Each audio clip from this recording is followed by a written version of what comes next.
PUBG, or PlayerUnknownsBattlegrounds, is a third-person and first-person shooter survival game in the Battle Royale genre. In 2017, this game took the world by storm, creating the landscape that made way for all other mainstream BRs today. In this video, we will look at the history and origins of PUBG and see how its humble beginnings cascaded into a worldwide phenomenon.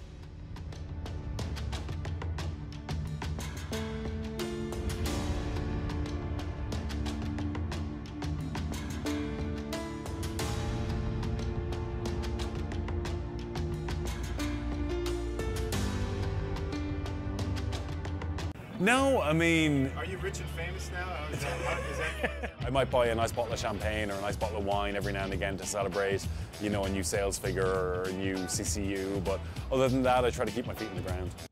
Our story today begins with Brenden Greene, the creative mastermind behind PUBG. Born in Ireland and then later moving to Brazil, was an avid photographer and web designer with a passion for programming in video games. Originally, he did not move for career, but was actually chasing love. Only later did he discover his interest in running game servers and in programming. He thoroughly enjoyed taking apart games to see how they work and then put his own spin on things. FPS games were of course his main hobby, however he enjoyed realistic first-person shooters the most, but generally speaking disliked many of the mainstream FPS titles at the time due to the repetitive nature and easy to memorize maps. He set out to create a game experience like no other before, something massively replayable due to somewhat random game elements and virtually impossible to memorize maps. His passion for programming led him to create a mod on ARMA 2 called DayZ Battle Royale. This was created in 2013, which became the groundwork for what was next in the Battle Royale genre. A game mode called Survivor Games, which was exclusive at the time. During the initial stages of this mod, Brenden Greene noticed that typically only Twitch streamers and YouTubers would be able to play this game. While Brenden was not a streamer himself, he aspired to make the game a bit more accessible for everybody to play instead of just strictly content creators. And Cat are still in Cabanino, locked up tight in the building. I think they're probably discussing their strategy to move out, where we also have Summit and his partner still, at least right now, it looks like they're actually going to be moving. They were still covering that area, waiting to see if any other remnants of Cabanino were still going to be moving west, but it looks like they gave that up and they are going to go ahead and move into phase 3.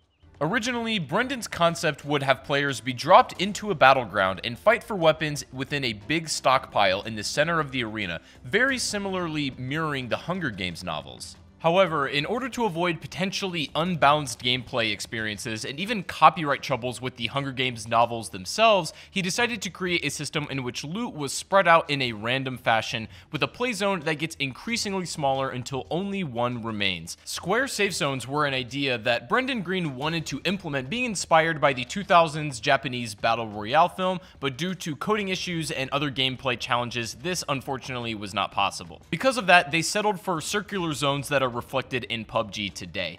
Greene also translated his mod into ARMA 3, and Sony Online Entertainment became quite impressed with his work and saw the potential that it had not yet been fully realized. They licensed the idea from Greene and created two entities of H1Z1. These modes were called Just Survive and King of the Kill. Greene's work after this with Sony Online Entertainment was completed, and then he was to move on with other endeavors. So I got into making mods because I had a DayZ mod server, then continued it on, but you know, I did that for maybe 6 months by myself before H1Z1 contacted me and asked me to license their game mode for Battle Royale in their game. Bluehole Studios, based in South Korea, recognized how crucial a game's success would be if it did well locally. They wanted to create a game developed for PC that would follow the model of most current mobile games. This, of course, meaning that the game would continue to develop and receive support for many years to come. After being impressed by Greene's work, Bluehole flew Brenden out to South Korea to discuss some options. They debated what it would take to create a game as unorthodox as this, and how a game of its magnitude would be received and supported as time continued to go on. While acknowledging that this was a huge risk to take, they felt that it was worth it. This was the first time a Korean game studio had brought in a foreigner as a creative director, according to Greene himself. This was not only groundbreaking because of the particular game that they were working on, but had bigger implications on the game development industry as a whole. Development of the game started in early 2016, with Brendon and his team having almost complete and total freedom to develop the game as they see fit. This gave them enough breathing room to try to develop games that were very experimental and unheard of at the time. With the game growing very quickly in popularity with anticipation of its player base, many employees and devs worked overtime just out of passion for the game, rather than it being required by the corporation. March 23rd, 2017 was the official release of PUBG. Starting from extremely humble beginnings, the game took the entire world by storm. Within 3 months, over 5 million copies had been sold. PUBG was already becoming a massive success, and certainly it made room for many others to follow in the Battle Royale landscape. PUBG also reached its 4 million player mark faster than Minecraft, which was quite the feat. Unfortunately, PUBG initially was extremely buggy and unpolished on launch. Issues with cheaters also degraded the overall experience for many players. The game also launched on Xbox, mobile, and later PlayStation 4. These iterations did have their problems and bugs, especially during their own respective launch, but PUBG announced a campaign in which they would address many of the major issues that they were facing. It's been a pretty crazy journey for us so far, and as I keep saying, this is a marathon for us, not a sprint. We're building a team now globally and expanding every day in order to service this game for many years to come. This campaign was called Fix PUBG, and it helped to create the smoothest experience possible for its users. Legal cases were also raised by PUBG due to many other copycat and similar games coming out at the time that were strongly emulating the overall gameplay of PUBG and the unique mechanics that it provided. Many of the legal cases were dropped, however, due to Brenden Greene refusing to claim ownership over the BR genre. For gamers that have been living under a rock, can you please explain what is PlayerUnknownsBattlegrounds? How are you processing the success of this game? Not processing is the easiest way. Like, really, the success we've seen has been so insane. You know? It's the most played game on Steam now, right? officially. Like by quite a large margin now, which is... The game continued to grow and develop, eventually adding new maps, the first one being Miramar, a desolate desert-themed map, contrasting greatly to the original experience of Erangel that PUBG launched with, which was named after Brenden Greene's daughter. Another map was also added later on called Codename Savage. This was a remote Asian fishing village that later got changed to its full name, which is Sanok. And finally, another map called Vikendi, which is a snow-covered landscape with its features ranging anything from cosmodromes to dino parks. Also, a remaster of the original Erangel map was also created, giving significantly more lore and backstories for players to theorize and talk about. In January of 2019, PUBG released a new game called PUBG Lite. This was a version of the Steam PUBG that was a little bit less heavy on hardware and was much more friendly to run on lower-end machines. This was a massive success in the regions it was launched in and continues to spread its reach and be more available to new countries and regions of the world. In March of 2019, Brenden Greene decided to step down as creative director from PUBG Corp. He had made the choice to leave the creative direction in the hands of T-Seek Zhang, who was also a former art director at the studio. Brenden would go on to join PUBG Special Projects, in which he would still provide input on the direction of PUBG, but would more or less spend time developing a new game that was not related to Battle Royale. Moving away from PUBG Corp also put him significantly closer to his family, who was still in Ireland. It's not entirely clear what goes on at PUBG Special Projects, but what is known is Greene continues to work on games he's passionate about while still continuing to give his own feedback on PUBG. Something new.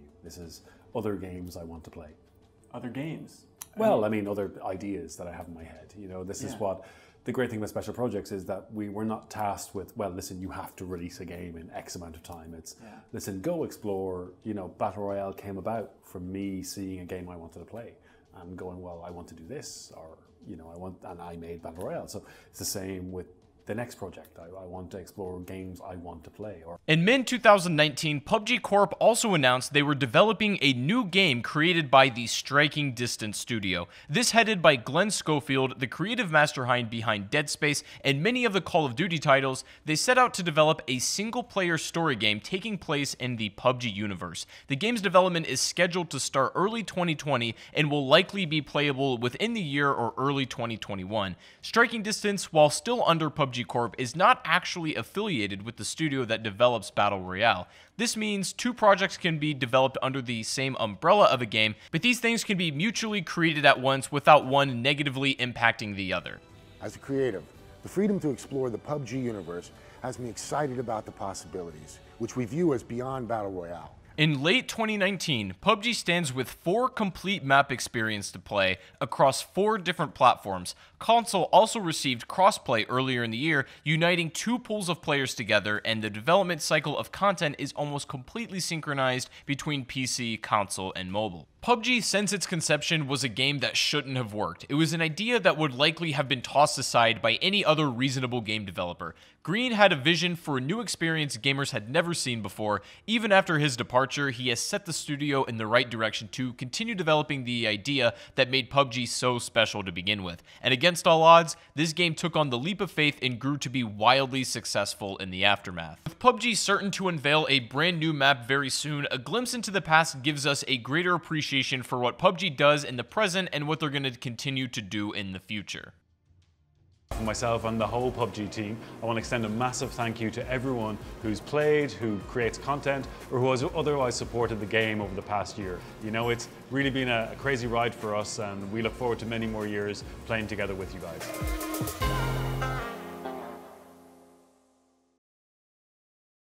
But anyways, guys, that is the entire history of PUBG. I really hope you guys did enjoy this video. I spent a lot of time on this, and I wanted to make this as special as possible. So if you did end up enjoying it, please show me by dropping a like rating. And of course, subscribe if you are brand new to the channel. Let me know if you'd like to see more stuff like this every once in a while in the future. Just if you have any opinions on the video, let me know down below in the comment section. But I hope you guys have a fantastic rest of your day, and I'll see you all on the next stream or the next video. Also, make sure to follow my Twitch. Link will be down below in the description. If you want to catch my streams, I'd really appreciate that. But I hope you guys have a fantastic rest of your day, and I'll see you guys in the next stream or the next video. Have a good one, and peace out.